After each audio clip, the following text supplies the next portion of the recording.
নমস্কার।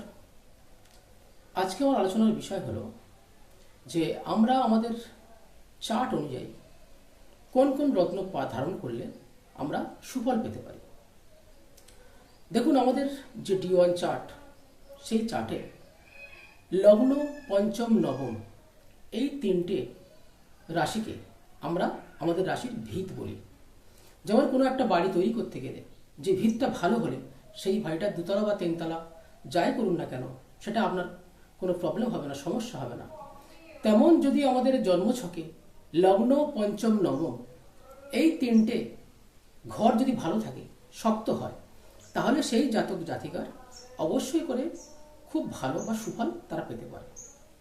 যেমন ধরুন মেষ লগ্নের ক্ষেত্রে লগ্নপতি মঙ্গল এবং পঞ্চমপতি রবি আর নবমপতি বৃহস্পতি। মেষ লগ্নের পঞ্চম ঘর হচ্ছে সিংহের ঘর এবং নবম ঘর হচ্ছে ধনুরাশির ঘর। সুতরাং এই লগ্নপতি যদি মঙ্গল এবং পঞ্চমপতি রবি এবং নবমপতি বৃহস্পতি যদি প্রতিকার করা যায় বা রত্ন যদি আপনারা ধারণ করেন, তাহলে অ্যাভারেজ আপনারা একটা ভালো ফল পাবেন। এতে কোনো সন্দেহ নেই। এর পরের দিন আমি আলোচনা করব বৃষ লগ্ন নিয়ে।